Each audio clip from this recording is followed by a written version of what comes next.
I'm Paul from Trending Who, What, Where, and When.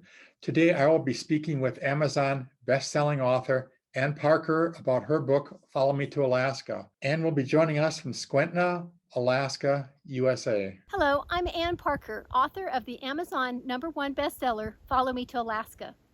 Our story began several years ago when my husband Sean retired from 28 years in Texas law enforcement. After finding our cabin on Cub Lake in remote Alaska, we sold almost everything we owned and took a leap of faith. We had no idea the adventures we would face, including one near-fatal airplane crash. I've heard from readers from all over the world, and I hear the same thing over and over. I felt like I was with you every step of your journey. I hope you too will follow me to Alaska. Well, there are so many things to do in Alaska. It is overwhelming sometimes when you're trying to figure out what you're going to do. We took the Kenai Fjord boat tour in Resurrection Bay, and we would go out on the boat, and those whales would just be right there, and they would breach out of the water, and it was the most, it was just gorgeous. They are huge, but they're also very, what's the word? Graceful. It was very graceful. It was wonderful to watch. Denali Scenic Flights by Sheldon Air Service. Sheldon Air is a little company out of Talkeetna, and they do flight-seeing tours. And when we come up on our vacation, we went on one, and it was breathtaking. You fly up to Denali and are just up close and personal with that mountains and the cliffs, and it was just beautiful. And we got to land on a glacier and experience that. And then when we were leaving, we saw several avalanches, which was pretty cool.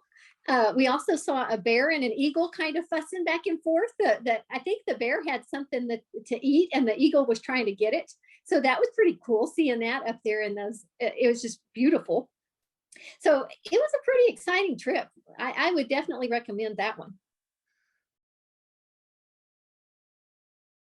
And the railroad tours, the train packages, what about those? We have not done that yet, but that's on our to-do list. That we're hoping to do that this summer. Seen some of their videos, and I just think the views are unbelievable. So I think it would be a really neat trip. Alaska Fishing Lodge, Northwoods Lodge. Those are actually our neighbors. And we've got to know them personally. We go by and see them from time to time. But during the summer, they have just unbelievable fishing over there, just 3 miles from us. And it's a pretty exciting trip. I've had a friend that has worked there in the lodge during the summer, and there's lots of people come from all over the world, but it's some awesome salmon fishing. You also mentioned Skwentna Roadhouse, which looks like it must also be one of your neighbors. Yes, Skwentna Roadhouse is about 6 miles from us as the crow flies, but about 25 miles by snow machine. And that's the only way we can get there is by snow machine in the winter. So when we have people come during the winter, we always take them over there to get a hamburger.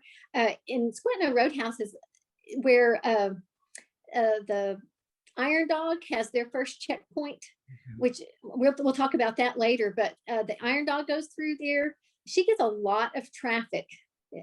That's a busy place. She has a lot of air traffic. She's just a little ways from the airport over there. And basically Skwentna is the airport, a post office, and the roadhouse with a few cabins around. And so that's what makes that community up. And so she's kind of the hub. Other place that you recommended or talked about, the Alaska Lodge, Fishing Lodge, which is for sale. That's our good friends Tom and Pat. They have a beautiful lodge. I met them when Tom invited me to come over and play racquetball. He has a full-size racquetball court in that lodge. It's 11 bedrooms. It is beautiful, and it is for sale. So if anybody's interested in running a fishing lodge, that would be a good way to get started. I loved reading Follow Me to Alaska, your shared experience with your husband, Sean, of moving off the grid to Alaska was filled with adventure and was very interesting, exciting, and instructional. Did your 16-day visit to the cabin on Cub Lake in 2016 adequately prepare you for your decision to purchase this cabin and move there? No, it did not.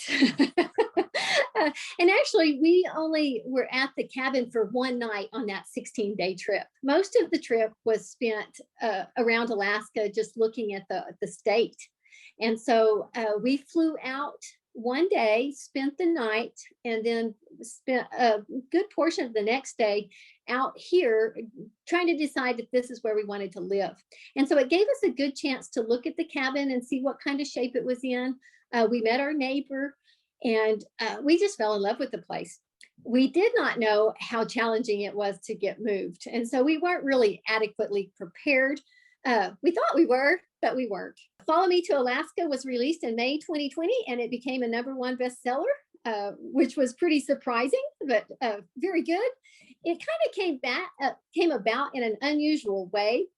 When we moved up here in 2016, a lot of our friends and family were intrigued by our lifestyle and where we were living. And so we were getting some of the same questions over and over. And when we'd go home to Texas, people would just corner us. And I mean, they would want to talk about it for hours.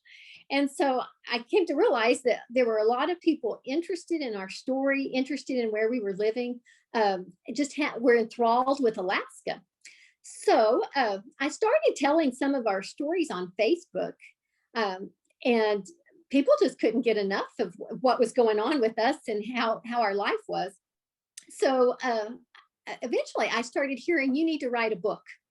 And I thought, yeah, maybe so, that would be fun. But I didn't really take it seriously until I heard it just again and again. So I decided I would put some of my stories out there on some Alaska pages on Facebook to see if it was other people who were interested as well, not just family and friends, that were saying, oh, you should write a book. So I did that and got lots of interest. And so I thought, well, maybe I really could write a book. And so I talked about the book, for a couple of years. My husband and I were walking one day, and I said something about writing the book. And he said, are you going to write it, or are you just going to talk about it? And so that was kind of the kick I needed to get started. So I came in that day and outlined what I wanted to say, figured out what I wanted to do with the book, and called a friend, and I said, I need you to hold me accountable. I would like to get this book done. And so that was in October. It was released, it was finished in February and released in May. And during that time, I also started a Facebook page. And so I had a bunch of readers that were all ready to buy that book. So that's one of the reasons that it shot up to #1. And it has kind of stayed there because it got some traction at the very beginning. But it's been quite a ride. I released it as an ebook and a paperback. And then in November of this year, I got it put into an audiobook. And that was a really fun process. My narrator was Teresa Bakken, and she did just a fabulous job. And so it's now available. She did do a great job. I enjoyed listening to her. Your book details your off-the-grid living experience in Alaska, living at your cabin on Cub Lake. Your cabin is remote with a runway and has no road to it. Your cabin is off the road system and not connected to the power grid. Please tell us about this. Well, it was a big adjustment, both being so remote and being off grid, not being able to go to town just to pick up some groceries. That being off grid, a lot of people have different definitions of that. And basically, we're not disconnected from the world. We're just disconnected from the power grid. And so we have all of our own, we develop all of our own energy here. So we have solar panels, we have batteries, and we have a generator. And when we got here, the whole solar system that we had here was from the 90s. And so over the last several years, we've had to completely upgrade and replace. And so now we have a pretty good amount of electricity. We started with 135 watt solar system. And now we're almost to 2000 watts. So now I can actually get some things done without having to turn on the generator or be quite so careful. But we are very careful with our energy consumption because it's not like just flipping on a switch.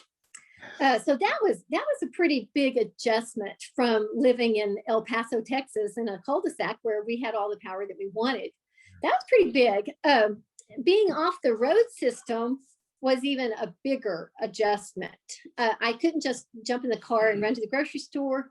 In fact, when we first moved here, we didn't have an airplane, and so we had to hire an air taxi, and that was expensive. And so I didn't go to town, but maybe 3 or 4 times a year. Those first couple of years we were out here, so that was a pretty big deal. We could come in and out of our place in the summer by float plane in the summer, and in the winter we could fly in, or we could snow machine. So we quickly learned that snow machining was a pretty effective way to get our supplies. So was a pretty big deal. But fall and spring, when things were freezing or thawing, there was no getting in and out. We're helicopter only. And so we kind of felt a little bit landlocked. There wasn't any coming or going during that time. So some people said, well, you were stuck. And I said, well, not really. It was kind of a nice time during that because you're just going to be here. It can be very peaceful. You don't have to figure out a way to get to town. We just enjoy being out here. So that's a little bit about being off grid and off the road system. But both of those created certain challenges. Can you imagine? Actually, while I was reading the book, I continuously kept having questions in my own mind. How would they do this? What about the power? What about the water?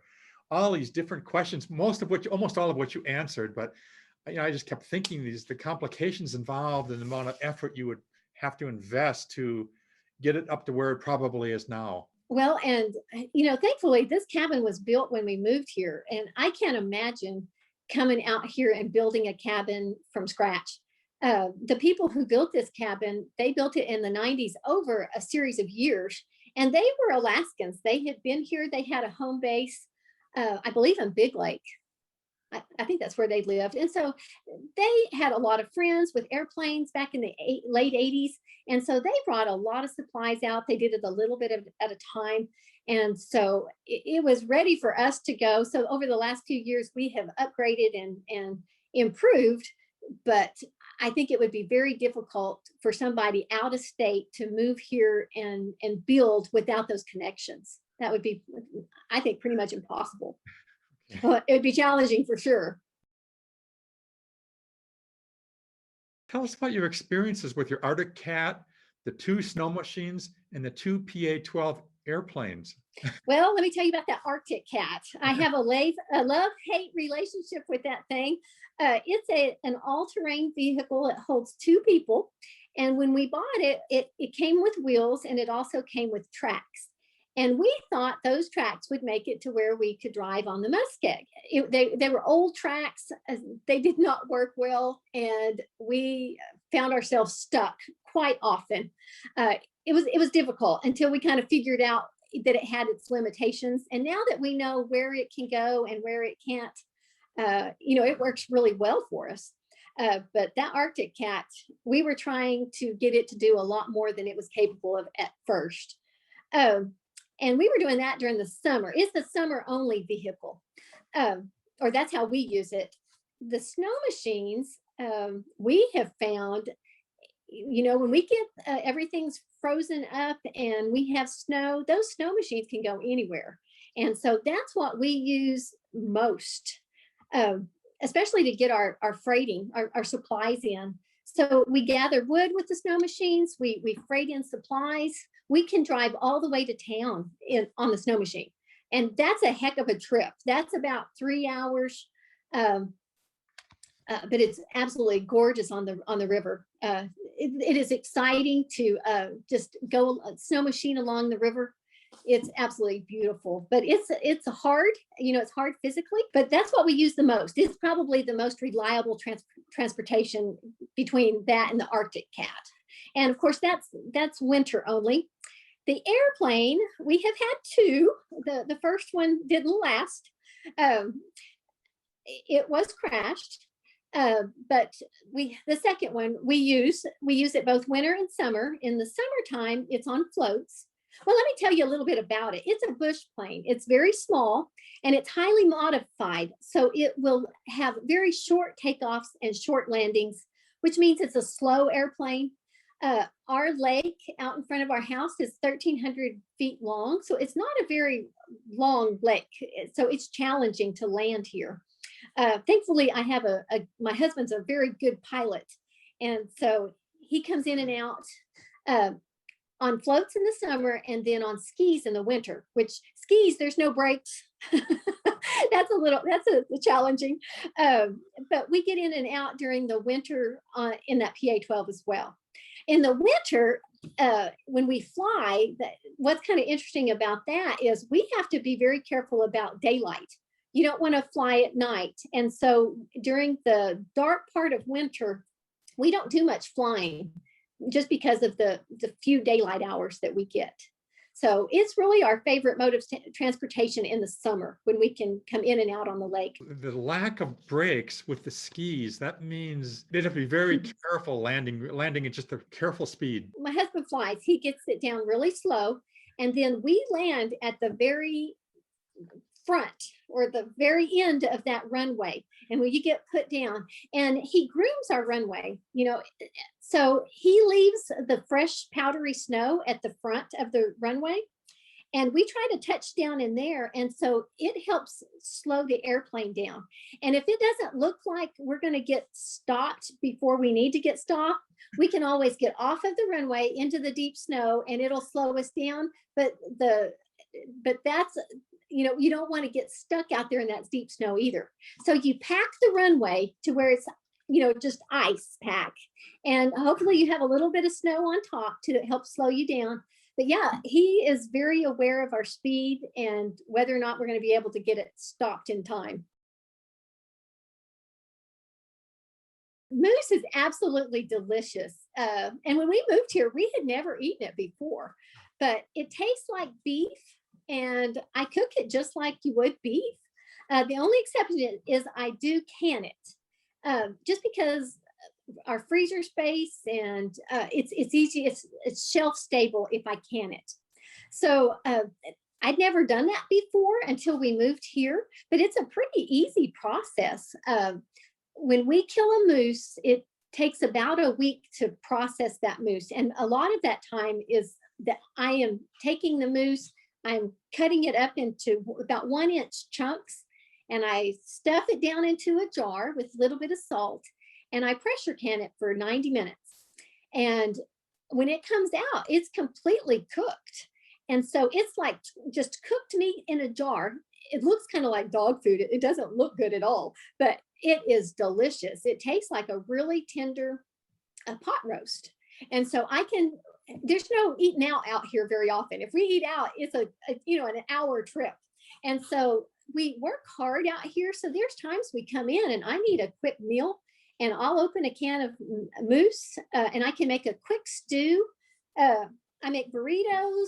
You can mix some barbecue sauce with it and make barbecue sandwiches, but it is great. We absolutely love moose. And my husband's brought me a jar so I can show you, but yeah, it doesn't look very good, but this is a jar of moose, but one of my favorite things. Doesn't look very good, does it? Can you see? You can't. Yeah, look. It looks like. It sounds like it would be good. It is good. People look at the jar and they like, oh, but it's wonderful, wonderful to eat. The moose. We love watching the moose. We have a lot of moose on our trails this time of year because they will walk on the trails rather than getting out in the deep snow, and so we love seeing them. They're wonderful animals. How many jars of moose like that would you get when you process a moose? Well, I think the first year that we processed a moose, I counted them, and I think I got 42 quarts. 42 So quarts. I'm not sure how many pounds, 42, because I remember thinking I had one almost for every week of the year. So I think it was 42 quarts. That's quite a bit of moose. It is. That would be a substantial amount. And then you're able to keep it throughout the year and use it on a weekly basis. Right. Well, and usually we're finished with it within a year, but it will last a lot longer than just 1 year on the shelf. So the rest of it we grind up for hamburger meat, and then I chunk up some, just so I can stir fry. And then we haven't ever done this, but the next moose we get, I would like to try making some moose roasts and cooking a whole roast, just like you would beef. But we keep learning and trying new things, and we ask our neighbors and they say, oh yeah, I do this. And so it's something else we can try. But moose is wonderful. Iron Dog race and the Iditarod race can be seen in your area of Alaska. What's it like to witness these contests? Well, let me explain what those races are first. The Iron Dog, it is a brutal snow machine race, and it's over 2,000 miles, and it is made up of teams of 2. And so to finish the Iron Dog, both men or women or the 2 people have to cross the finish line with their 2 machines. And sometimes one is pulling the other. They just have to get the machine across the finish line. And that has happened quite often. In fact, this year, we had one team that was in the lead all the way up into the last 15 miles, and then they broke down, and another team passed them. And this year it was 2,700 miles. So could you imagine being in the lead for that long and then losing it in the last 15 miles because of a breakdown? I mean, it's brutal. But they go over 100 miles an hour in places. The temperatures can be 40 below. They go out near the ocean, sometimes out into the ocean, over the ice. It is a dangerous race, and it is brutal. And I absolutely love watching it. It is loud and fast and exciting to watch. And I really want to do it, but my husband keeps saying that I'm too old. But I would love to do it. So that's the Iron Dog. It's loud and exciting and fast. And the Iditarod is about half that distance. It's a 1,000-mile race, and it's made up of teams as well, but it's a musher and teams of dogs. And they usually have about 14 dogs in a team, and it is very quiet. There's no motor. That's one of the things when I saw that first team go by me, I thought, it's so quiet. It's just like that. It's just really quiet. And they're racers as well. They're just as competitive, but the speeds are a lot slower. But they take basically that same route, a lot of the same route that the Iron Dog takes. It's just half the distance. And it's actually going on right now as we record this. And so it's pretty exciting. Everybody enjoys watching and hearing how the teams are doing. And they should be coming back through here on Sunday. So pretty exciting. I love watching both the Iron Dog and the mushers and the dogs. Those racers must be fairly rugged to be able to do this. Oh, and the Iron Dog, I believe they stay in buildings overnight. The mushers, I believe they just camp outside with their dogs. I don't know that they even stay in a tent. The other night when we went out to watch them go by on our way home, we passed several, and they were just camped out there, no tent, just camped out on the side of the trail with their dogs. And it has been windy and cold this week. I can't even imagine what they deal with. They have to be tough. It's brutal. And there's other races as well. There are people who do the fat tire bicycles on this trail, and there are people who walk it. I mean, it's unbelievable. The people here are tough. Can you imagine walking 1,000 miles on a frozen river? Only way I would do it is on a snow machine and it would probably take me, instead of a week to finish, I think if they'd give me a month, maybe I could do it. I could slow it down a little. But It's fun watching them. We see them on the trail when we are freighting supplies. A lot of times we pass iron doggers and the mushers who are preparing for their races, and I just love seeing them. It's a lot of work, and they really have a lot of passion for what they do.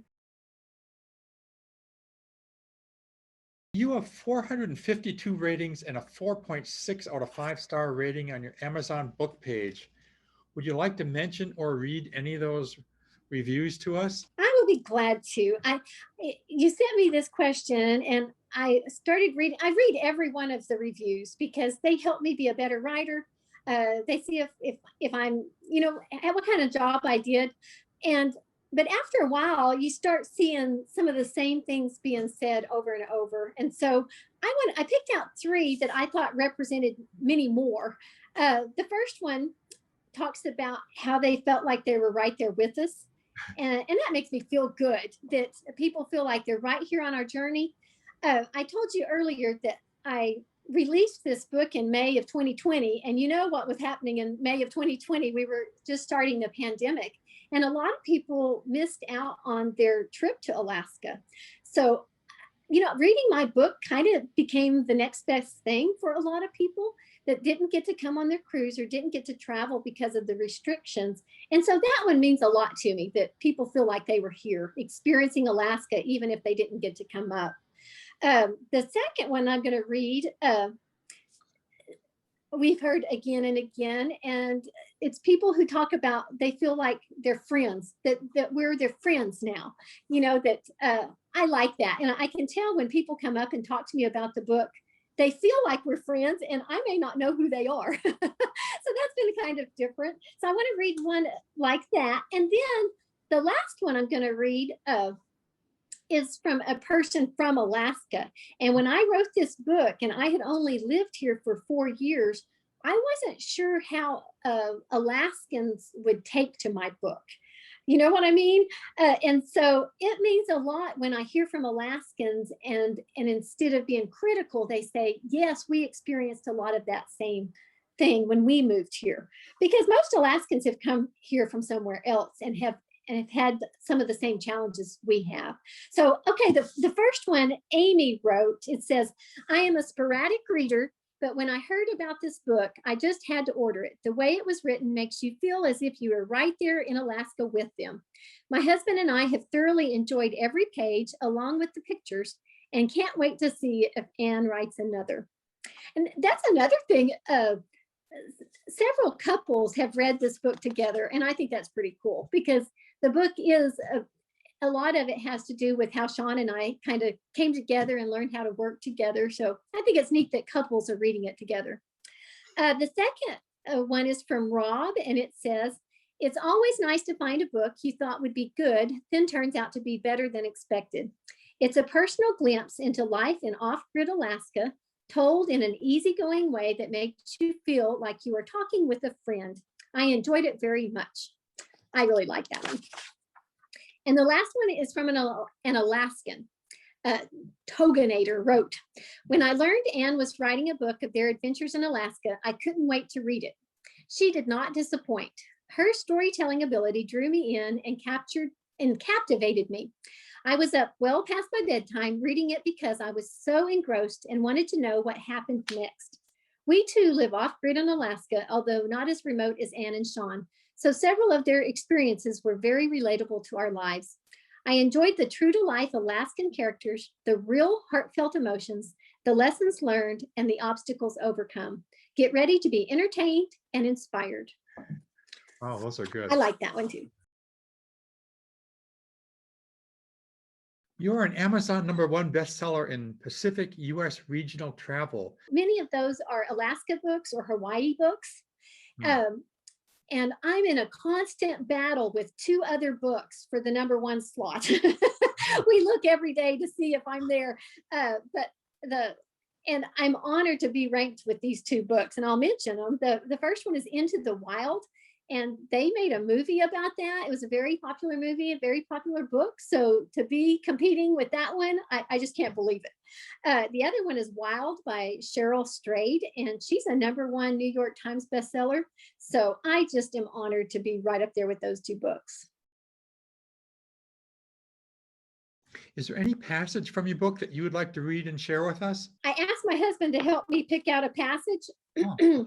And I think when I read it, you'll know why he picked this one, but this is the one he picked. As the morning dawned on the last day of November, Sean and I woke up, thankful he was on the mend. Even though he was still in pain, his ribs and sternum were growing back nicely. His arm was in a removable cast, and all of the swelling was subsiding.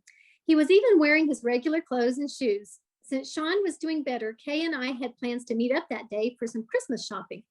Sean and I were in the guest room of FBI Billy's house getting ready for the day when we heard a rumble. In just a few seconds, Sean and I both felt the house start to shake. I recognized that we were experiencing an earthquake. Typically, they only last a few seconds. This one kept going. At one point, it felt like the house was riding a massive wave. I heard glasses breaking in the kitchen. A television in the guest room fell over, but Sean caught it with his good arm. As the shaking continued, all of the lights went out and we found ourselves in the dark. We stayed right where we were until the earthquake subsided. I was freaking out a bit, but Sean was calm, cool, and collected as always. So that was just one of our experience here in Alaska. When we first told people that we were moving to Alaska, our friends and family kind of ended up in two categories. One, they were excited for us and thought it was going to be a great adventure. And the second were the people who thought we were completely crazy. And it was hard for me to deal with that. People really thinking we had lost our minds. And so kind of this internal struggle about, had we completely lost it? But I finally did realize that they didn't know everything about my life, and they didn't know why we needed it. And so I think it was a growing up time when I finally realized that I have one life to live and I have to do what I know is right. And so I think that's a big time whenever you realize it doesn't matter what everybody else says or thinks about what you're doing, but you do what you know. Yeah. And so that's a big deal. I think sometimes it's hard to go against what people are saying, but sometimes those are the best decisions when you go against what people tell you. Well, yes. And I think even all of those people who really thought we were crazy, I think they've all been converted to realize, it was a great move. We really enjoy this life. And they're the ones who ask us all about it, the ones who thought we were the craziest. So people will come around, eventually. Amy at Deshka Landing told us that right after we put every bit of our belongings on a barge to be barged down the Yetna River, and we were headed back to fly out. So everything we owned was just kind of in limbo. And when she told us that, it just hit us that what we were doing was hard. It was August when she said that. And so she said nobody else had made it that year. So it was getting late in the year and nobody had made it. And it just hit us that it was going to be difficult. And my daughter-in-law was standing there with us. She was coming out with us, and I was scared to death that she heard it because she was trusting us that we knew what we were doing. So it was really our first indication that what we were doing was going to be difficult and wasn't usual. It wasn't normal. Yes.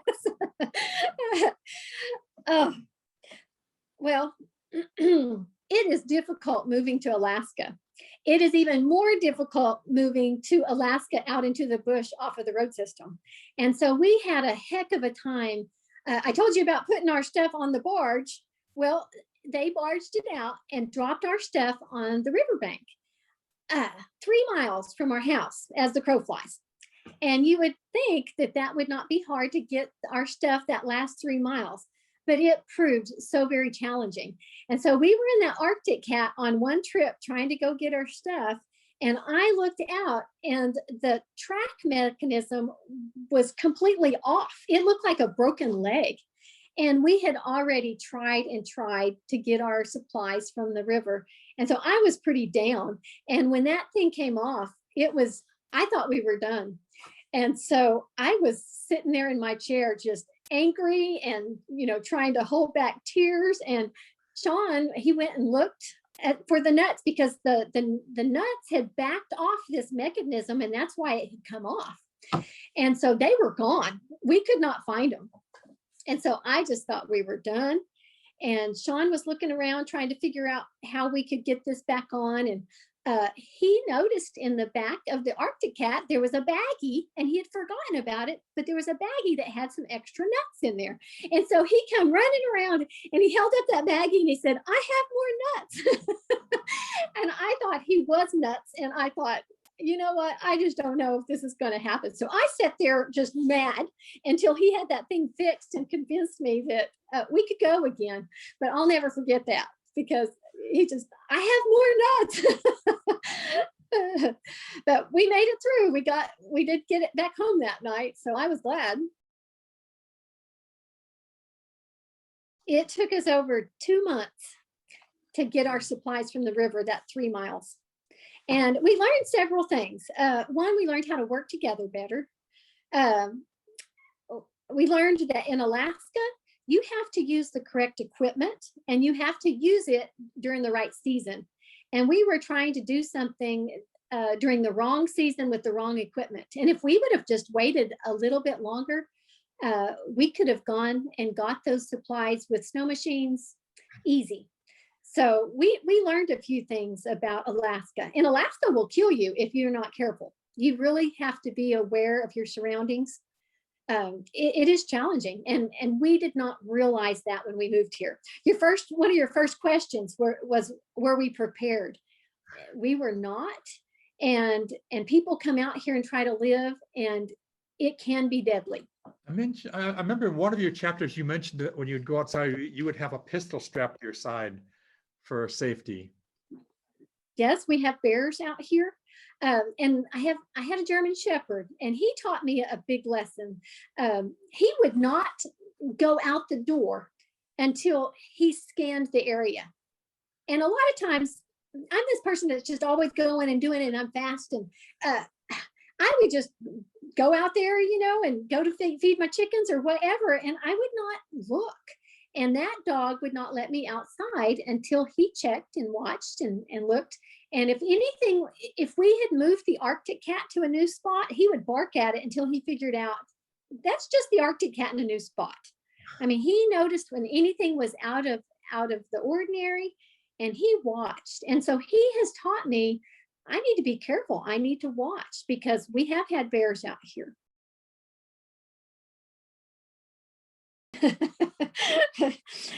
Oh, I got on Facebook, me being me, I got on Facebook, and it was during the fall when we couldn't get in or out. And I had miscalculated, and I did not have enough creamer for my coffee. So I got on there and was crying about not having enough creamer. I was going to have coffee with no creamer. And well, a friend of ours who has a plane, he decided he would bring some creamer out to me. And he landed on our little bitty runway. But when we talked earlier about you have to be slowed down enough or it can be bad. Well, he was not slowed down enough, and he went off the edge, off the end of our runway. And it's just like it's a drop off. And so all I saw was the tail end of this airplane up in the air. And I didn't know if it was going to explode. I didn't know if he was hurt. I mean, it really freaked me out. And to make matters worse, it was a year and a week from the day my husband had crashed. So all those feelings were inside me, about the crash, because it was November. And so he came walking out, he crawled up, and he had my creamer, and he said, "Here's your creamer." And I was freaking out. And he and Sean are good friends. They're both retired cops. They just very calmly started walking down the trail and talked about what they needed to get. And I just let them have it. I just thought, what in the world? You cannot be that calm. And so I just yelled at both of them, how can you be so calm? And they both turned around and looked at me like, why are you all wound up? Sean, I think he said, that wasn't a bad plane crash. He'd been in one much worse. And then our friend Jack said, nobody was shooting at me. It was all right. And I realized then that it does not help to freak out. It does not it does no good. And I have tried to teach myself or to learn how to remain calm, because freaking out really doesn't help. It actually causes more problems. But it was annoying that I had all this turmoil inside and they didn't seem to have any. So I guess it had to go somewhere. One of the things that surprised us when we moved to Alaska was the people's hospitality here, especially when they found out that we lived out in the bush, and it's difficult to get to town, get all your stuff done, and get back out in one day. And so when people would find out we lived out in the bush, I mean, I can't even tell you how many people have said, hey, if you ever need a place to stay, just come stay at our house. We have an extra room. Well, that shocked me. That wasn't what we were used to. And so we met this guy, FBI Billy. Sean had met him a couple of times. And then I met him the day he offered, but he told us, you're welcome to stay at my house anytime. And he said, in fact, I'm going to be down south during the winter. So if you'd like to stay there while I'm gone, I'll leave you the code to my house. I was just shocked. I mean, it's one thing to invite somebody to come stay with you. It's another to say, come stay at my house when I'm not even there. But little did we know we were going to have to use that hospitality. And we did take him up on it when Sean was recovering from his plane crash. So it really did mean a lot to me. I didn't even realize at the time how important it was. That date and time, I think, will be forever stamped into my brain. Sean called me while he was still trapped and injured in the airplane. There was fuel leaking all around him, and he called and asked me for prayer because he didn't know if he was going to make it. It was life altering. I mean, when you go through an experience like that, you're never the same. So that date and time just will forever be stamped right there. It was a big life-changing moment. Living out here the way we do, it does make us appreciate pretty much everything we have. Just the electricity. I'm appreciative of the electricity that we have. The supplies that we get. I'm a lot more careful about what I buy and bring out because it's a big deal to bring stuff out. There's very little waste. We don't waste food. My husband and I were talking about this morning, and he said if he drops a screw, he stops and finds that screw. We don't waste anything because it is so hard to get supplies out here. I also think we appreciate each other. We have really learned to appreciate our strengths. We both need each other, and we're more aware of that now than we've ever been. So we appreciate each other. And lastly, I think when we lived in town and were around people all the time, I got tired of people. I wanted to withdraw. And now that I am remote most of the time, when I go and be around people, I appreciate that time with them. I find myself listening better, caring more, and just appreciating a conversation. And so it has really changed our viewpoint, and we do appreciate a lot more things in more depth. End of your book, you mentioned you might be writing a future book. I do want to write another book. It's been funny.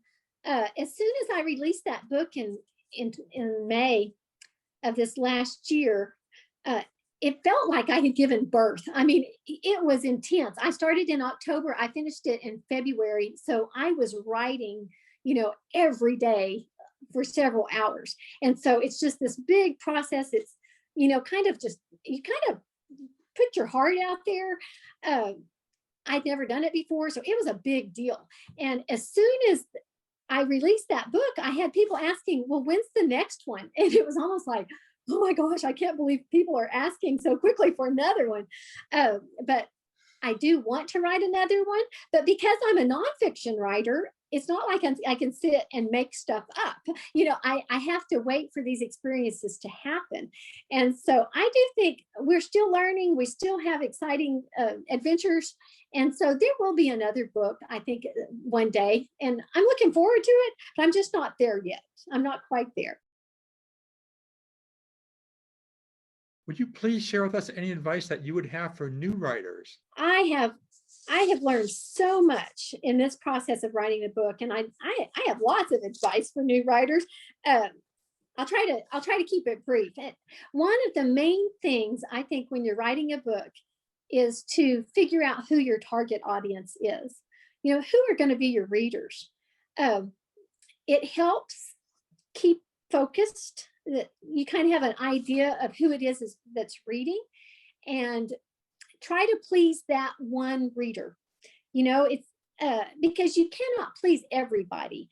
And so that helped me keep focused. And it also helped me, not everybody's gonna love your book. And so when people have been critical of it, I thought, well, they're just not part of my target audience. You know, they're not the right person reading my book. And that has really helped kind of let the negativity go. And there hasn't been very much at all, but it's hard to hear sometimes. And so if you just keep it, this is who I want to reach, and then it's a lot easier to keep it there. So when I was writing my book, I decided I wanted to write to people who were interested in Alaska. And so that's pretty broad. I kind of got a picture of my mind of somebody in Texas who had not been here before, so I could know how much to tell. Because if I was writing just to Alaskans, there would be a lot of detail that I would have left out. So it's helpful to know how much detail to include and just keep it focused. I think one thing you did that I noticed that was really interesting is when you made the video for us, you put it on Facebook and asked people for how to make it better and what they thought. And I think that interaction is very useful. Oh, well, Facebook has been my friend from the very beginning, because like I said earlier, I wanted to see if writing a book was really something that I could do. Yes, a lot of times friends and family will, can tell you, hey, you need to do this, and encourage and kind of get you out there when you're not ready. And so Facebook helped me see that my stories were interesting to people. And it has been a huge tool. When I was putting my book together, I put my book cover out there and gave people, hey, which book cover do you like the best? And got lots of feedback and very specific feedback. I don't like that branch right there. Or, I don't like the font, or you need to move it up. And so it was like just having a huge resource of getting people's opinion before I spent the money and had the final product. So yeah, it has been very helpful. And my Facebook page has also kind of been a continuation of the book. So even though I don't have a book 2 out yet, people continue to follow our journey. So it has been really fun, and it is interactive. So whereas a book, you do all of it and you put it out, and it might take a little while before you get the feedback. Facebook is immediate feedback. So I love it. I love the interaction. And even though I live out here in remote Alaska, I feel more connected to people than I think I ever have in my life. I mean, I have met people from all over the world. It's really been fun. I have about 10,000 followers. So that's been exciting. And sometimes it's a little overwhelming. I think, gosh, a lot of people hear about our life, but it's been fun. And I think people have, especially this last year, have enjoyed seeing just the peaceful pictures of, just something different, because it's been an eventful year for everybody. And so seeing a picture of a moose or hearing about a snow machine ride, it's something completely different. And I think people have really enjoyed it. And I've enjoyed sharing it. I enjoy the interaction with people. I wanted to talk a little bit about the community. We moved out here to remote Alaska to kind of just get away from society a little bit, and just heal. And it has been so good because the people out here, there is a sense of community. I know one story I told in the book was about the potato picking that we go to across the river. We have our friend Tom plants potatoes all along his runway and then invites the community to come out and pick. This last year, we picked up, I think, 11,000 pounds of potatoes. And it's just wonderful having all these people from the surrounding areas come in. And it's that sense of community that I think we've lost in a lot of areas. Even when we lived in the cul-de-sac of El Paso, some of our neighbors wouldn't even wave at us. And so to see that, how are you doing? I haven't seen you since last year at the potato picking. We might not see them but once a year, but they are part of our community. And I hate that we've lost that in town, but it is still alive and well out here. And I love it. I love that part. Oh, wow. Okay. Yeah, it's beautiful here. How close is that lake to you? That looks like just. Oh, it's in our front yard. Okay, so you could just easily walk down to it. Oh, yeah. Okay. Yeah, we walked to the lake. Yeah, there's another larger lake not too far from us that people can land on that have bigger airplanes. This lake, it's called Cub Lake because pretty much you can only land a cub here. And when we first saw the name of the lake, I pictured a Cub airplane, and I think it's just because of our background in flying. And then later I thought, oh, they could have named it Cub Lake for a bear. And so when we got in contact with the people who built this place, they're the ones who named the lake.